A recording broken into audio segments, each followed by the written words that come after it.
All right. Hello, everybody, and welcome to the third in our series of Ask an Advocates for April 2023 Sexual Assault Awareness Month. My name is Eliza Farrow. I use they, them pronouns. I am the Equity, Diversity, and Inclusivity Student Services Coordinator for the Women's Center, and I'm joined today by two amazing organizations. So we have with us Reach Counseling and the Aurora SANE program. So SANE stands for Sexual Assault Nurse Examiner. And today we are going to have a conversation with these folks and learn a little bit more about what they do and how they got there. So I'm going to open it up by just letting the folks who represent those two agencies introduce themselves, give their name, their pronouns, how long they've been with their agency, and maybe some background of either like education or how you got to the position you're in now. I can go first. Hi, everyone. My name is Sierra Hill, and I am the program advocacy director at Reach Counseling Services. I've been at Reach for 5 years. I am an alumni of University of Wisconsin-Oshkosh. I graduated a while ago. With my, I double majored in psychology and criminal justice. And I actually started at Reach as the campus victim advocate. So that's how I really got connected with the University of Wisconsin-Oshkosh after I graduated and was then an alumni. So I did that for some years, and yeah, now I'm the program director. So.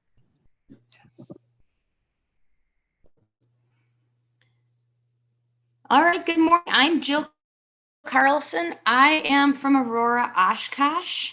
I am the SANE nurse, and as she said, the SANE stands for Sexual Assault Nurse Examiner. And I graduated with a BSN many moons ago from the University of Wisconsin Milwaukee.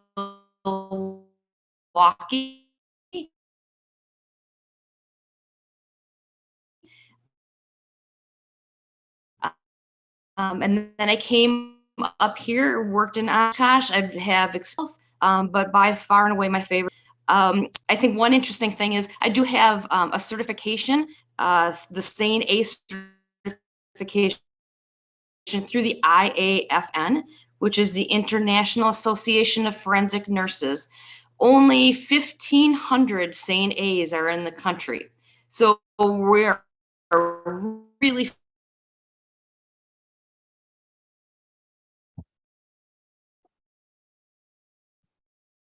fortunate to have.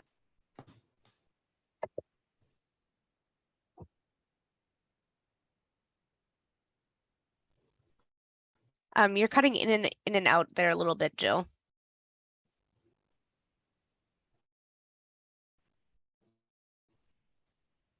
So we can't hear you at all right now if you can hear us. Okay. Oh, well, she's frozen. Yeah. We want to have Lauren and Alex maybe go ahead and introduce yourselves as the advocates from Reach. Absolutely. I can go. Can you guys hear me? Yep. Mm-hmm. Okay. I'm Alex Knapp. I'm a sexual assault victim advocate at Reach Counseling. I've been with Reach for about 4 months now. I have my BSW, and I got it from University of Wisconsin, Oshkosh. And I have a background in domestic violence. I worked in DV for about 2.5 years.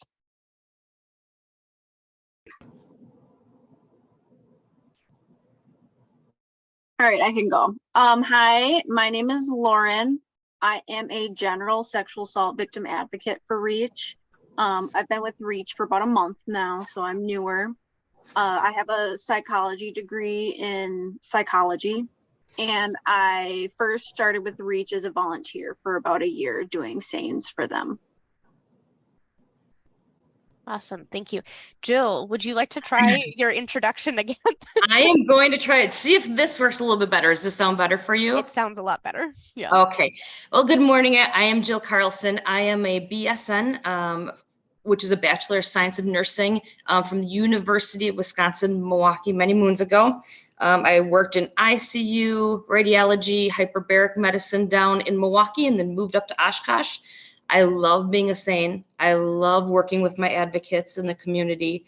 And I think one interesting thing is I am actually SANE A certified, which means that through the IAFN, which is the International Association of Forensic Nurses, there's only 1,500 SANE A certified nurses in all of the United States.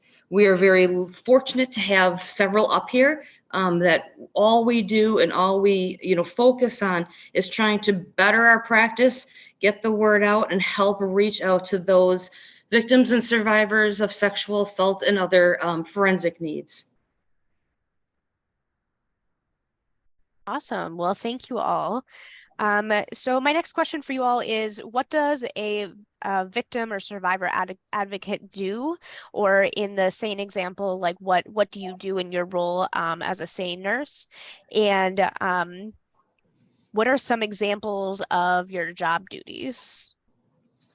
I can go. So as far as a sexual assault victim advocate, here at REACH, all of our advocates provide three core advocacy duties. So that would include medical advocacy. So that is responding to SANE exams when someone has showed up at the emergency room because they've been sexually assaulted.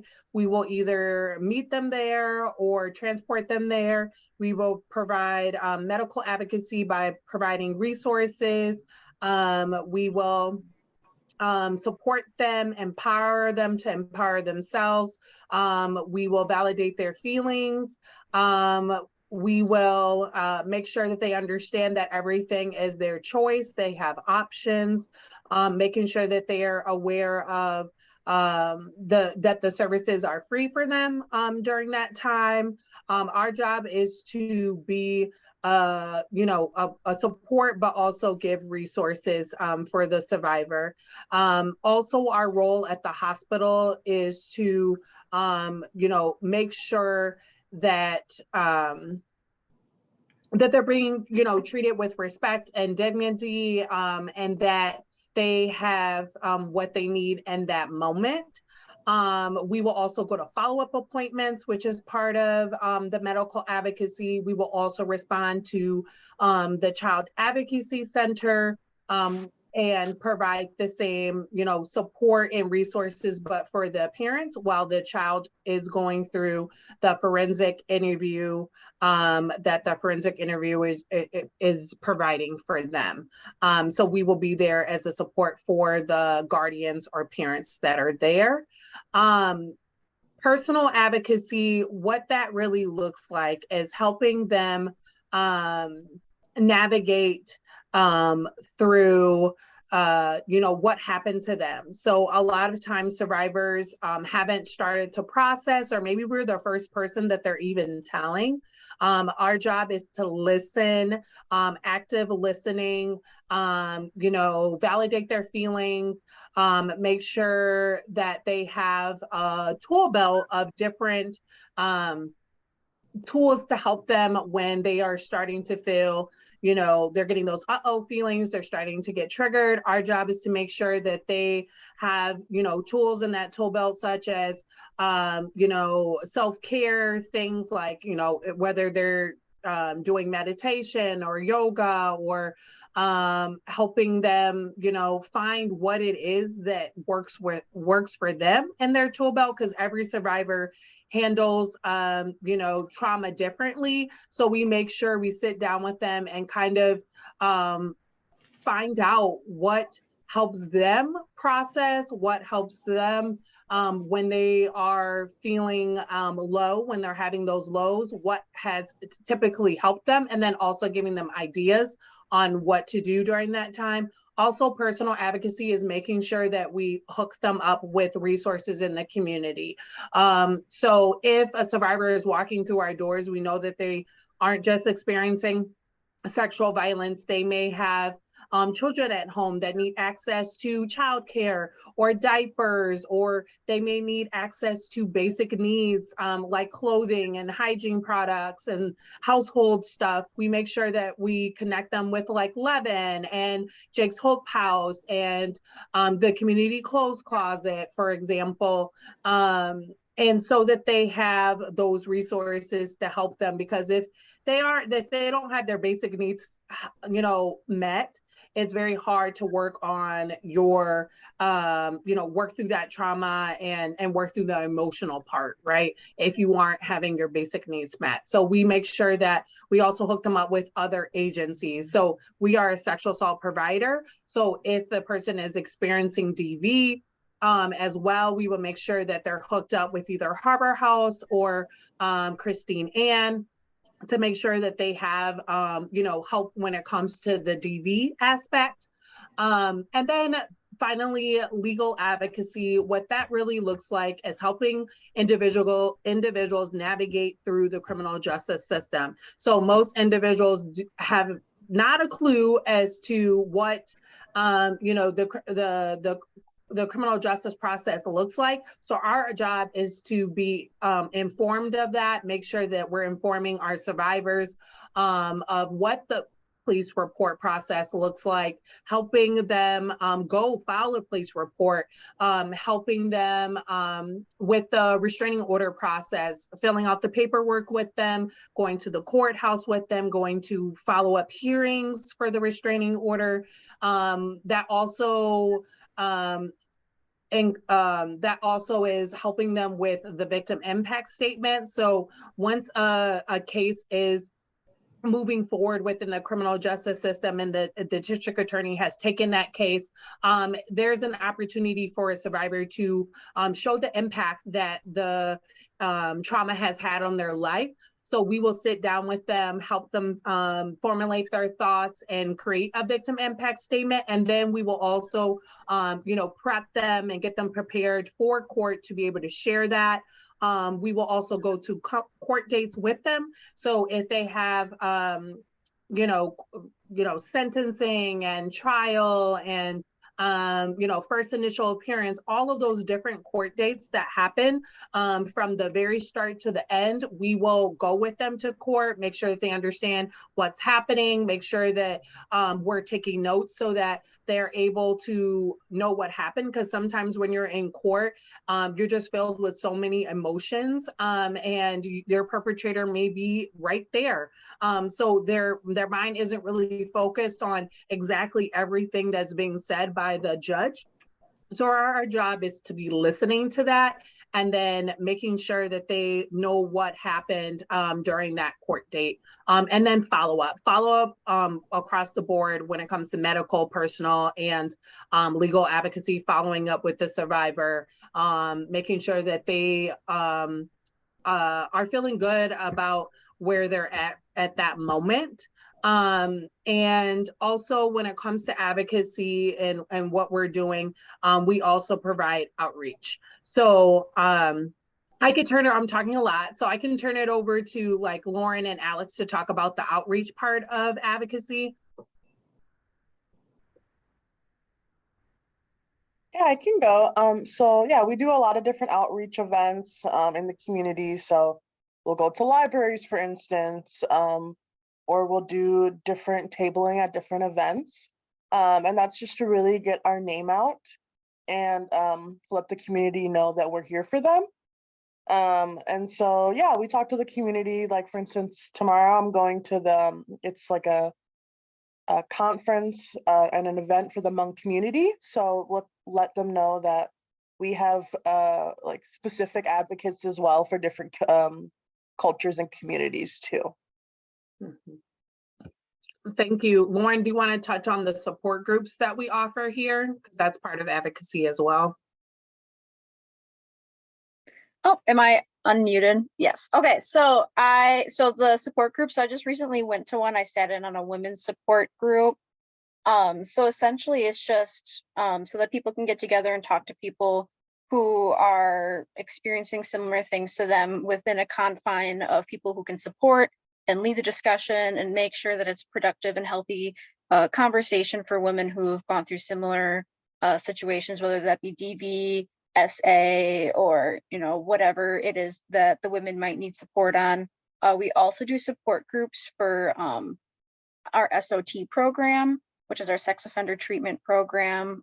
So people who have offended in whatever capacity, they are also able to go to support groups that are within the confines of our facility to be guided through, I guess, just talking through like the issues within that they face in corrections so that they can do better and be corrected. Awesome, thank you. All right, Jill, same question. So what is your role within your agency, and what are some examples of your job duties? Maybe talk a little bit about the SANE process and what that might look like if somebody were to go in.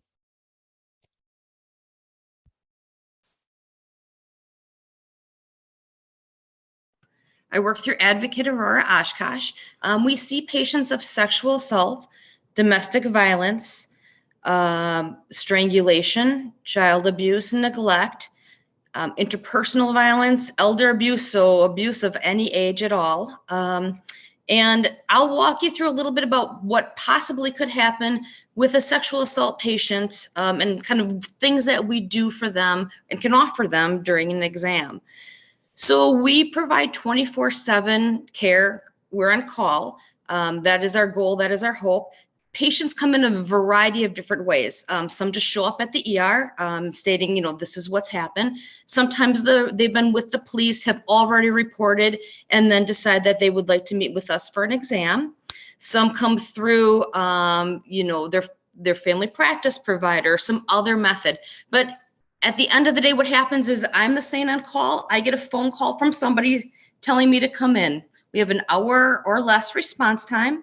So we make our way in, and usually on the way in, we know just a little bit about what's going on. So that's where we will call our advocate friends and say, hey, we're on our way in. Please meet us there as soon as possible so that we can begin to kind of get them and right at the beginning, recognize that we're all on the same front working together.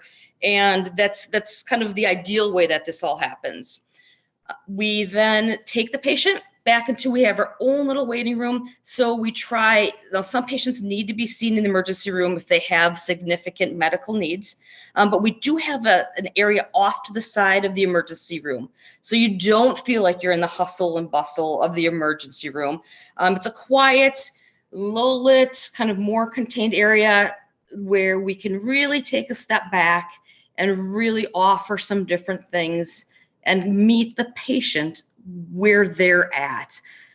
Everything that we do, and we have a whole laundry list of things that we can do, we recognize that they are coming from a place that they never thought that they would be in that room at that point in time. So we are very objective. We give them a whole lot of options. We explain to them that it's almost like a buffet. You can choose this, you can choose that, you can choose what's best for you at this time, but recognize it's not up to us. It's really what's best for them at that time. And we also try to help them recognize that maybe some of these things, you don't need to decide this second. You've got all these things coming at you. We want to put these little nuggets out there for you and answer your questions, but you can decide some of these things later. You also can change your mind. What sounds like a really good idea, walking in the door, half an hour later, maybe does not sound like a good idea. And I want to think about that, or I want to talk to somebody. So we really make sure patients understand that we are there solely to help them get control back. What's happened to them is not their fault. And truly, we want to make sure that we can help them get the control back. So generally, we start by kind of explaining about things that we can do, who we are, and some of this preliminary things so they understand where we're coming from. Then we'll get consents.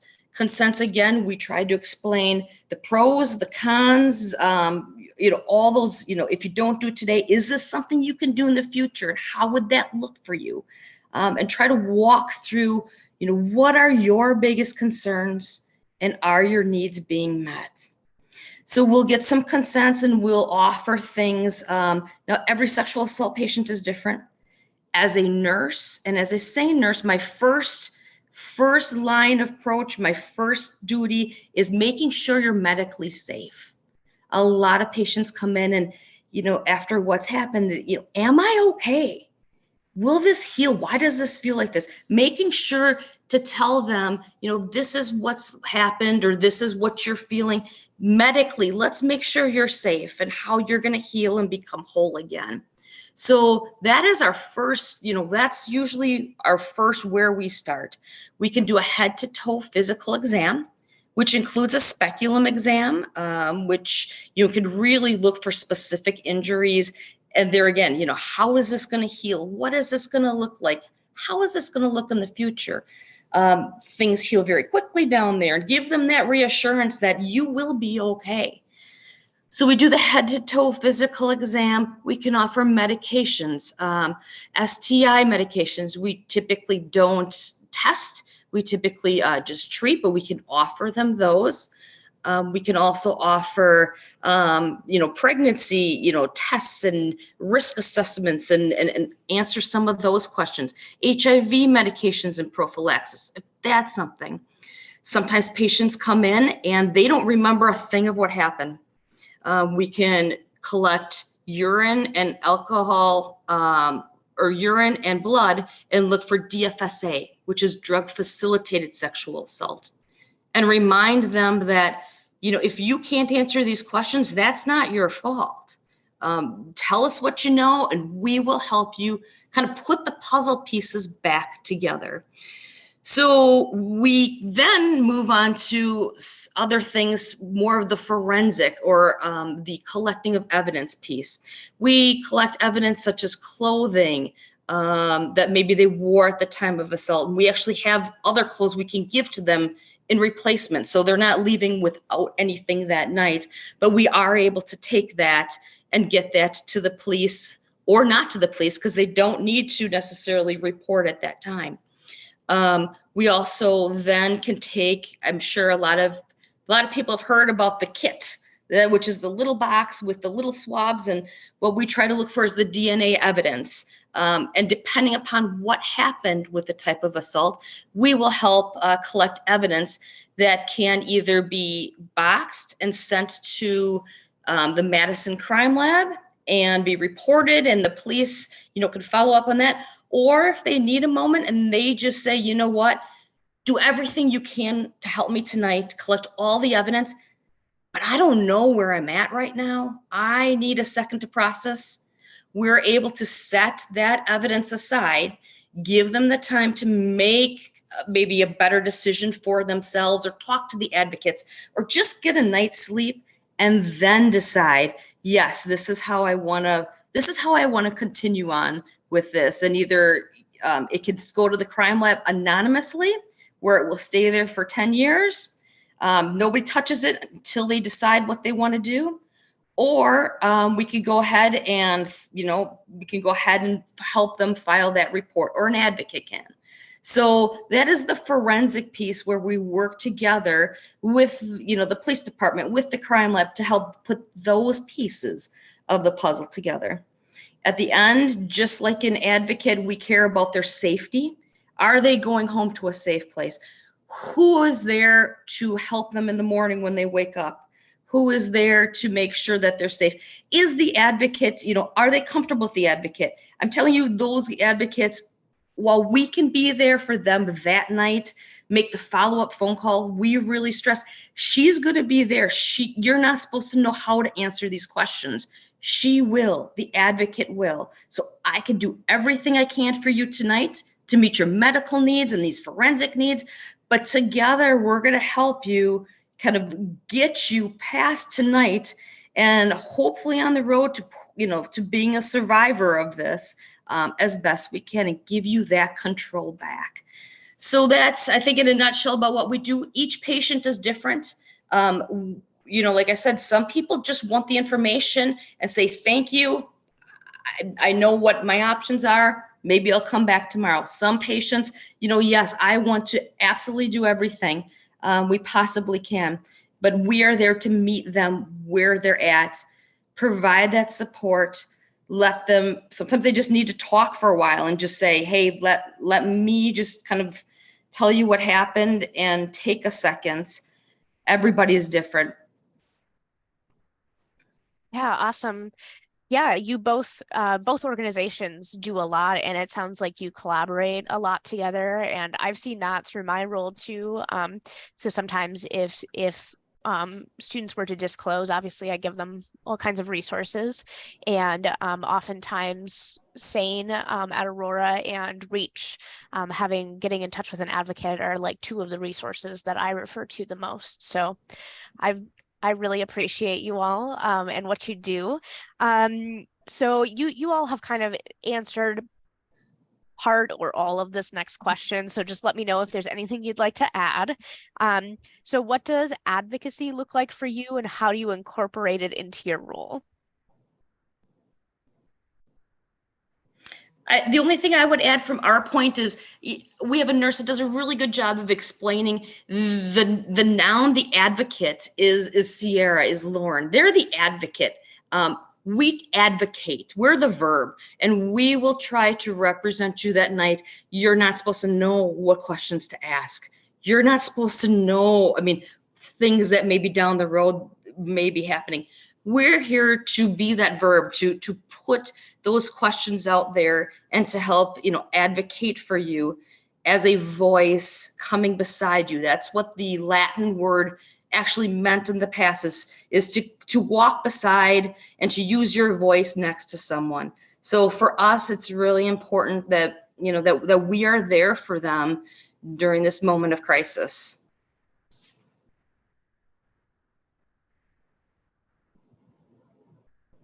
Sierra, Lauren, Alex, anything you'd like to add?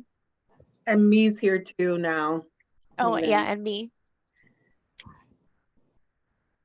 And me, I'll if let you would them like to answer because I've introduce been talking this whole time. So I'm going to let the other advocates answer this one. Sounds great. And me, if you'd like to just quick introduce yourself, your pronouns, maybe your journey to working with REACH, that would be amazing too.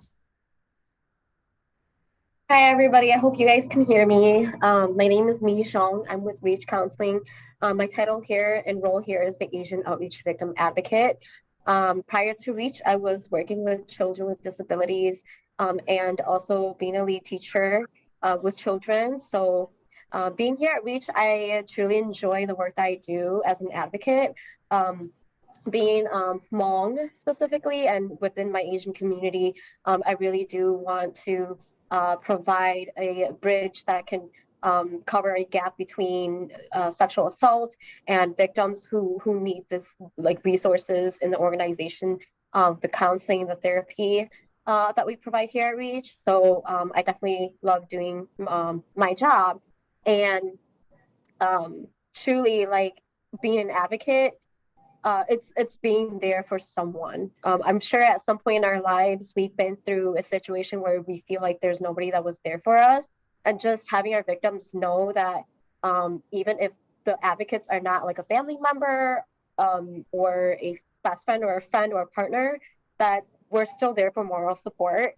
And, knowing, training, and learning what we know best as advocates, we are using those skills to protect our victims when they may not have the knowledge of that. For example, like legal advice or just any kind of advocacy work that we do, they don't know about. So yeah, I think that's how I would describe how what we do here at REACH and what my role is, and just how advocacy and what it means to me. So thank you. Yeah, awesome. Lauren, Alex.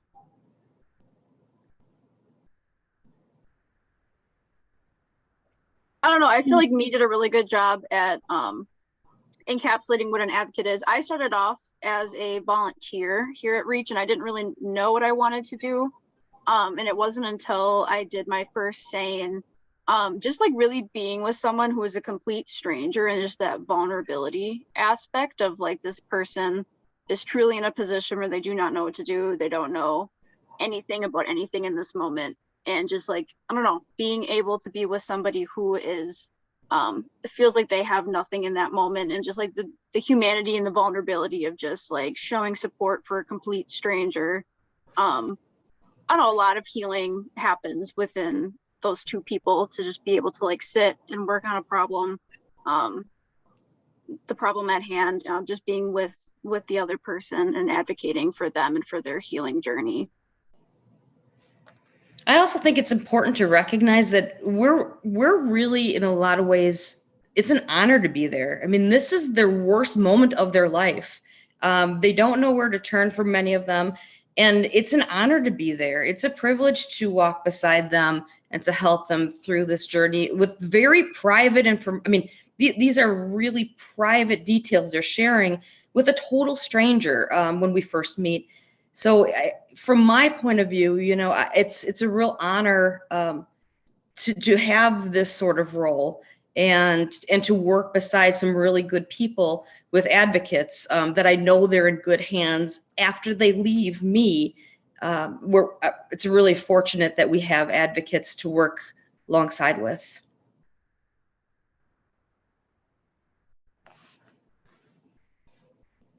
Alex or Sierra, anything you'd like to add, or are you good? No, I think the main thing that I like to express when it comes to like when people are thinking about a role of an advocate, you know, I like to mention that we're not here to save people.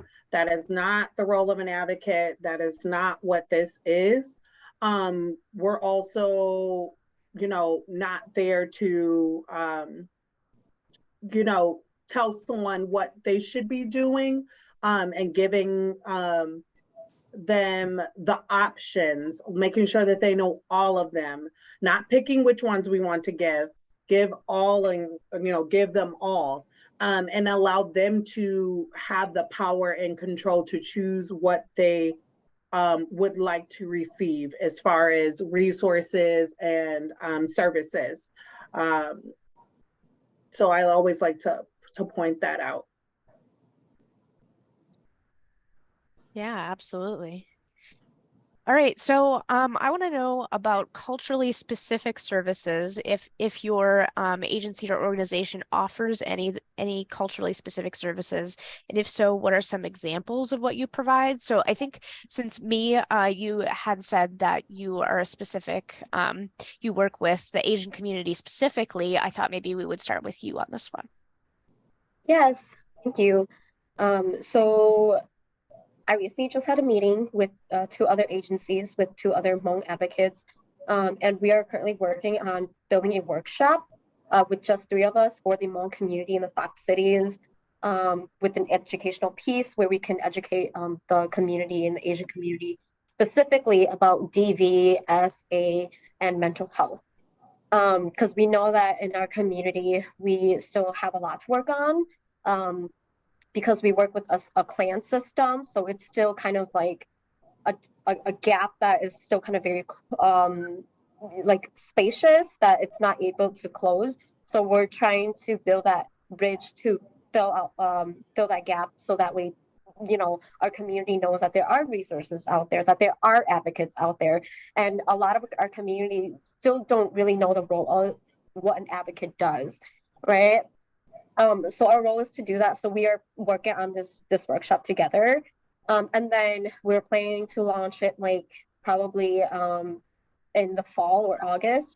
So throughout we'll do like our meeting to discuss about what we can bring to this workshop, and like awareness and great stuff like that. And then other than that, we're working on a support group. So the support group would be delivered and catered to the Asian cultural piece, right? So our Asian survivors and our Asian victims, to see like where we can help them, whether they need counseling or therapy, or you know, just with the support groups, we could do like a 1 to 1.5 hour of you know, breaking down to doing crafts. And then while doing that, discussing about like what the community of Hmong or Asian community still needs to work on. And then kind of fill in the mental part of it, the mental piece and the mental help where, you know, checking in with the clients and the survivors, how they're doing, what kind of resources that we can provide them with, right? Because, you know, there are a lot of resources, really great resources in the community that I feel within the Asian community, they're not kind of like going out of their comfort zone to use it because they're scared of the stigma and the taboo situations that they're in, or that they don't have family and support to support them when using these services. So whether they get a transportation or money to pay for these services, that's what we're here for. And that's what we're currently working on to build this support group and workshop to help within the Asian community. So. Awesome. I think that's so important because within all our intersections of identities, especially like within gender and race, like there's a lot of just different culture, different ways that people view things and what we talk about and what we don't talk about, and all those kinds of things. So I think that what you're doing is super important. So thank you. Sierra, Lauren, or Alex, any other cultural services you'd like to add to?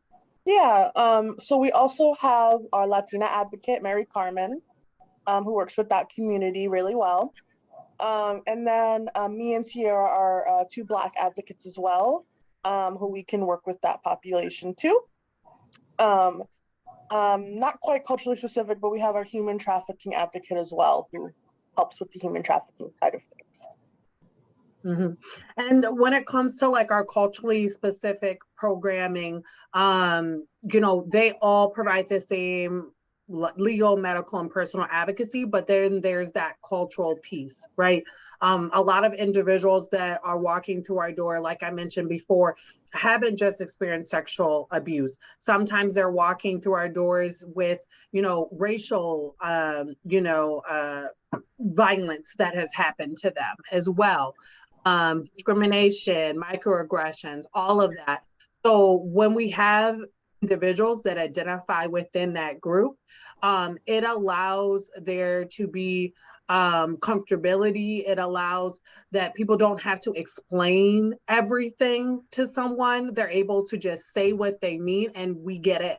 And so it's important to have that representation, especially when we're talking about the theme of this year's Sexual Assault Awareness Month, which is racial equity. We have to have, especially in gender-based violence movement, there has been a lot of historically inequity, right? There has been a lot of centering, you know, white survivors and not really, you know, tapping into the fact that disproportionately people that identify as Black or Asian or Indigenous or Latina have experienced sexual abuse in high numbers. And so we know that when we're working with survivors, that we have to also you know, address that intersections that they may be also you know, experiencing, right? So, you know, we have those culturally specific programs, and some examples of some of the extra things that they provide for the community that they work with. So for Mary Carmen's program, the Latinx program, when she's working with her survivors, some of them may not have documentation, and what that means is that's a barrier. That is something that allows doesn't allow the survivor to seek basic needs assistance or other assistance or resources that individual that does have documentation can have. And so her program actually has advanced basic needs funding so that she's able to provide those services for those survivors to make sure that their needs are being met and that they have access to resources just like everyone else, right?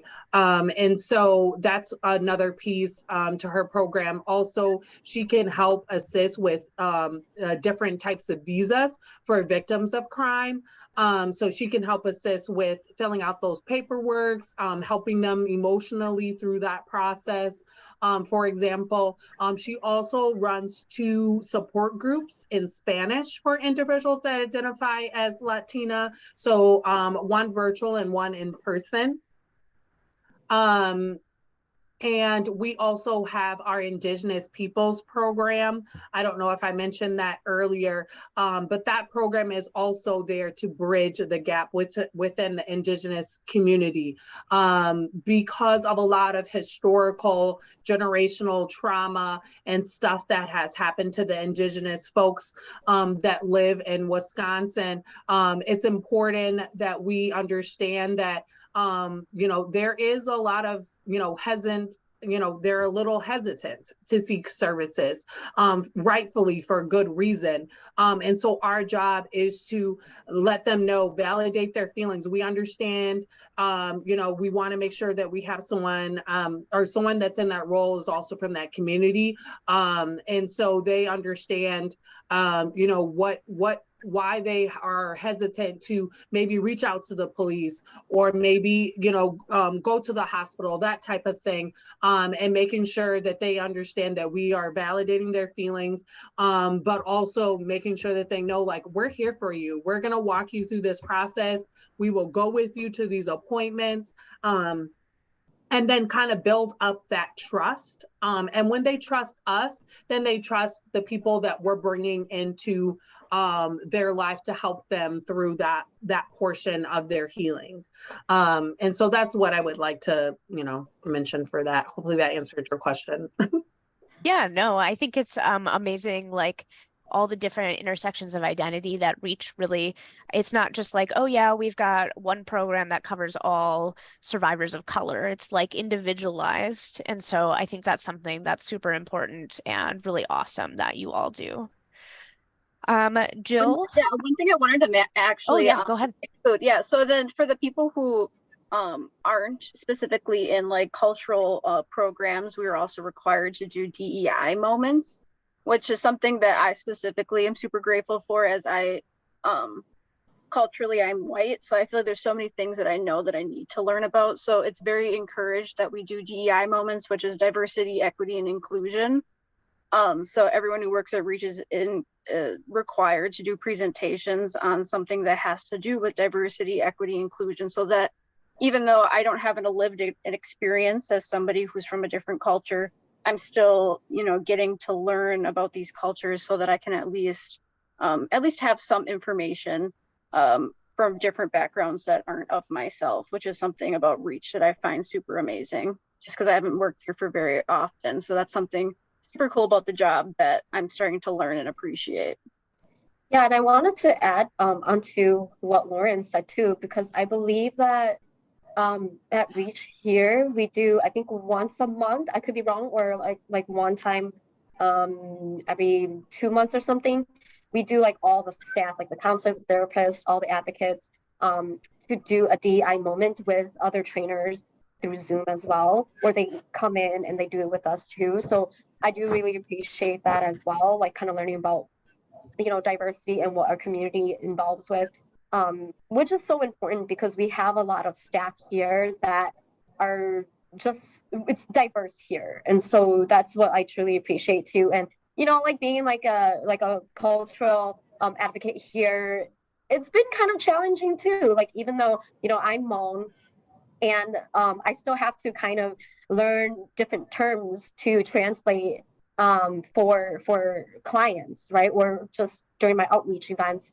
where I'm, talking with a Hmong person, like they ask me what Reach does, so then I have to find terms that are appropriate to tell them. And sometimes it is challenging for me. Like I know that I am fluent in my language and my native tongue, but it's just that very piece that sometimes we don't have words that describe some medical words or such things like that. So we have to like break down the words, and sometimes a word in English would be one phrase, and then in Hmong it would be 2 sentences. So that's challenging, but that's what I love about this job, is it's helping me learn, and it definitely challenges me in every great way. So Yeah, I think that's really great. And that kind of ties into also how's your agency commit to equity within your agency? So that's really awesome. Yeah, Jill, would you like to share some? Sure. I mean, I think much like she said, so we are able to use the Translate cart, which has over 100 different languages that's accessible to us, immediately when a patient arrives, so that we can help give that trauma-informed care. We can give encouragement. We can do all that without having to rely on a family member for privacy issues. We want to be sure that we have somebody who's able to translate immediately, but not be a relative that we use. We also have language-specific pamphlets and handouts that we give out, especially medically based. We also do continuing education on a lot of different things, the LGBTQ, society, and then the female genital mutilation, FGM. I think a lot of people don't recognize that there's still 200 million girls and women in 30 different countries who do experience some form of FGM. And so we do continuing education forensically to learn about, if somebody were to come in. It doesn't happen often around here, but certainly throughout the country, we do see, and we have seen females that have experienced that. So I think the most important thing is to recognize that we're all different. We all are coming from just a lot of different places, and our job is to meet them where they're at as best we can. Yeah, absolutely. Okay, I'm going to skip ahead here because we're running a little short on time, which is a great problem to have. You all have amazing things to share with us. So if you all want to give a really short, like some of the joys you experience working in your role and some of the challenges you experience working in your role. And since you're up already, if you want to start, Jill. So I would say some of the joys is giving hope back to victims, to patients when they come. I think that's just trying to instill that there is hope. That is, I think, for me, the most empowering thing. The challenges, I think like Sierra and others have talked about, we still have such a long way to go. Trying to build bridges, within our community and trying to get the word out. Certainly during COVID, when we all ran back to our houses and didn't come out, that didn't help us. Now we have to go back and we have to make those bridges and recognize that we need to work together. So we have work to do, but I think we've got some great people in our area who are looking to do that, and hopefully things like this help get the word out. Getting the word out is really important. When something happens to somebody, they often don't share it right away for many different reasons. So getting the word out before things happen, this is who we are, this is what we can do, that outreach before it's needed is really, from our perspective, where we really are trying to make some inroads.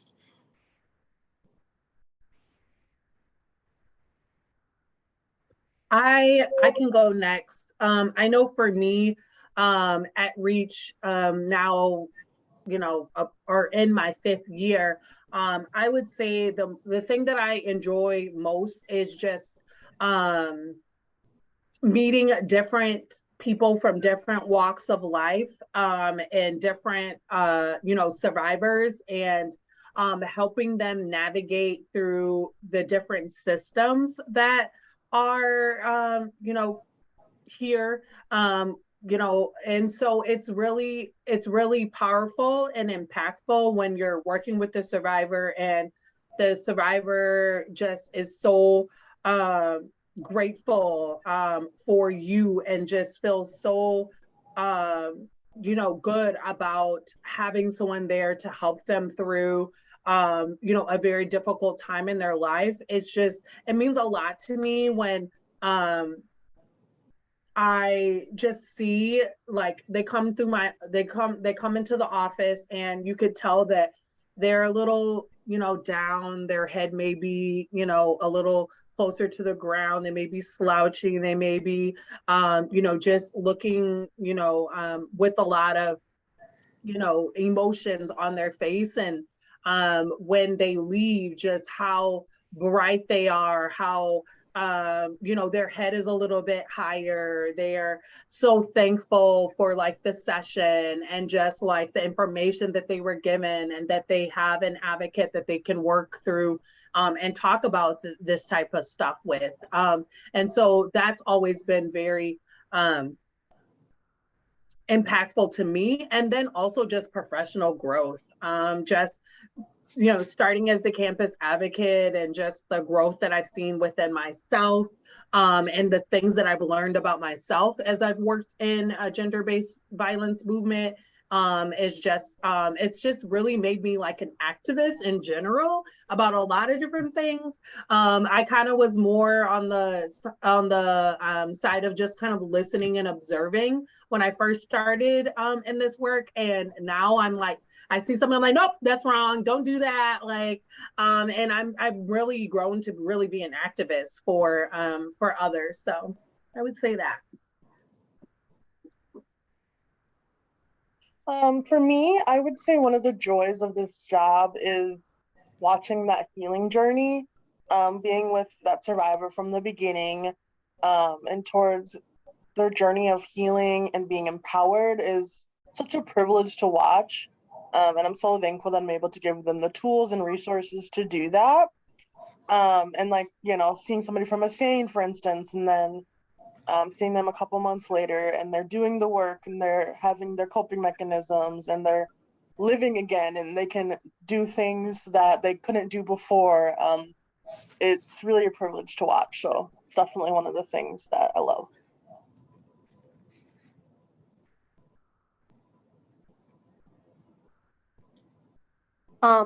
So for me, what I really enjoy is, even though sometimes when the clients, they're having a really bad day, whether, because sometimes I meet with my clients like once a week or like once every week or something.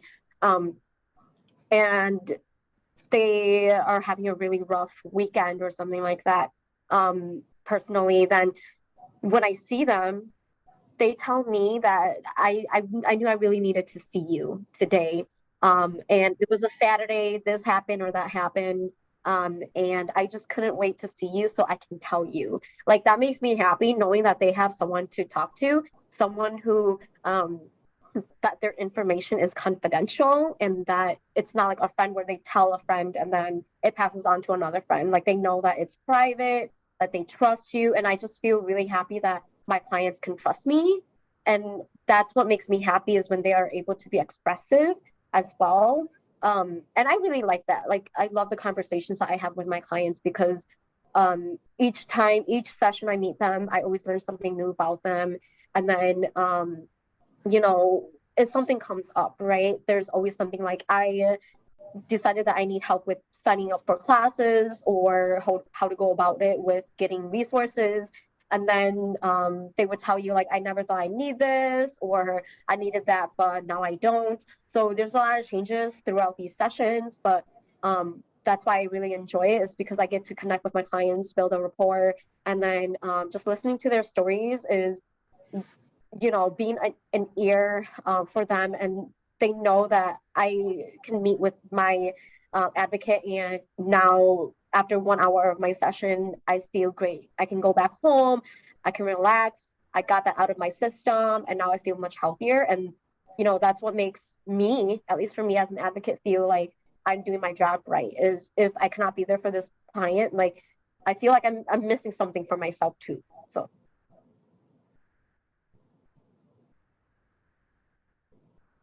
Yeah, personally, I haven't been able to have any clients yet, just because I'm one of the newer advocates. I'm still going through some training right now. But as I did start off as a volunteer, I had the opportunity to go on a couple SANE visits. So I would go to the hospital with people as a volunteer advocate. So I never really got to know, what happened to these people afterwards, because obviously I would take my intake form and that would go to Reach, and then they would be paired with one of the paid staff advocates, and I would just be a volunteer. But personally, the joy of that was every time I would go on these SANE visits and I would meet these people, knowing this was probably the only time I would get to see this woman and whatever specific need that she had. Just the joy of a lot, basically kind of just what Nurse Jill said, just like the absolute privilege of being with somebody during a vulnerable moment, and feeling like you're being trusted. And I've had several people tell me, you're going to be, really, because like I would then let them know that this is something that I may be interested in doing, and they would always let me know that they think I would do a really good job at advocacy, as a job or just as something in the future. Like I've had several times people tell me that, just like the feedback of knowing that they feel comfortable with me and telling me that, it's a very good feeling to be in a position where you can support somebody emotionally and have them feel comfortable with you. As soon as just like one visit, even though I didn't get to follow up with them as I was a volunteer in the moment, it just made me excited for like my growth in this career and what I would like to do in the future. So as I continue training, I'm very excited to continue to have those joys of being vulnerable, having someone, just feel trustworthy towards me, and I'll get to actually follow up with them in the future as I take them on as my own clients. Awesome. Thank you.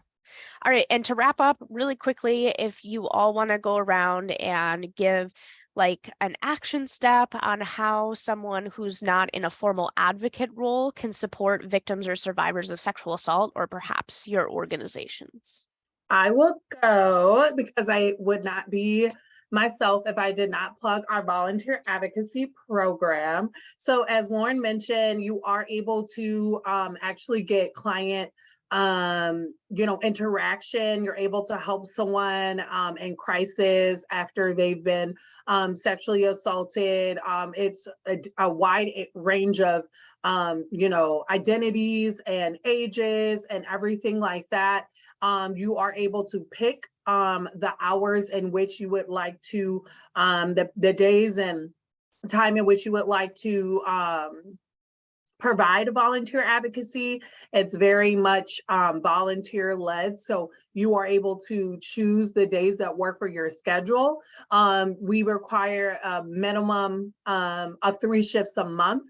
And it helps us be able to detach, like it helps the advocates be able to not burn out and continue to do this work. It allows us to be able to, work on our own selves when we're not on, when we're not working. And so our volunteer advocates, and is volunteer appreciation week this week.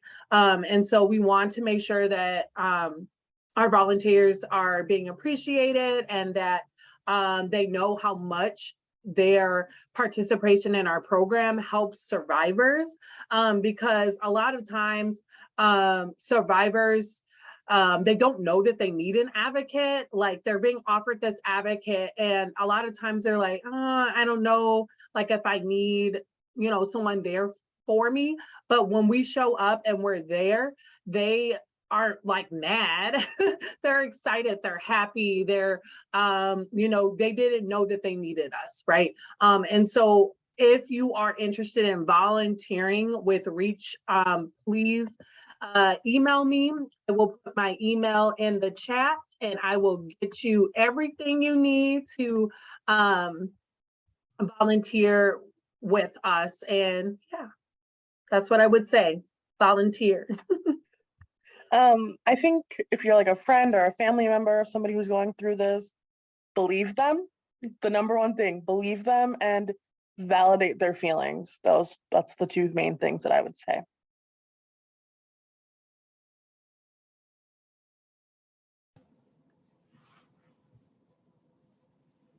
Lauren or me?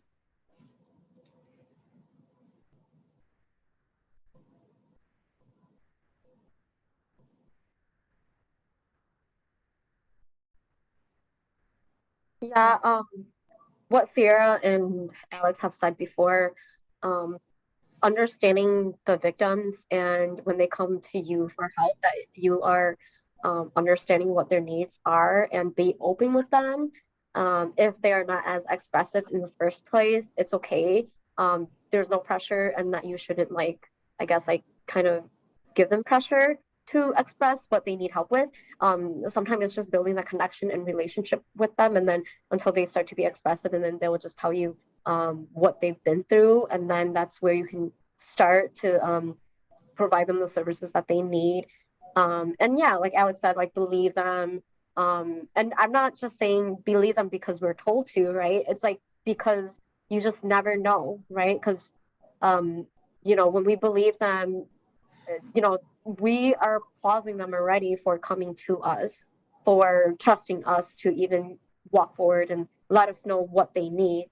And so once they do that, we believe that they already really need this help. So, yeah. All right. Jill? I think they've covered a lot of the big ones. I think also recognize if they come to us, we do not push for one thing. It has to be done this way. We are here to give you options and meet you where you are. There's also something called the SAFE Fund, which many people don't know about. The state of Wisconsin funds coverage so that their exam by a SANE nurse is covered by the state of Wisconsin. So if somebody doesn't want their parents' insurance to get notified, that doesn't need to happen. Everything that's done in our SANE room is covered by the SAFE Fund, those expenses. And most importantly, I think there's a big stigma about talking about any of this in our community. I think, that is one thing we need to work on, that talking about it isn't going to make it happen more. This is out there. We need to be there for each other. And so the more that we understand what's out there is helpful. Yeah, awesome.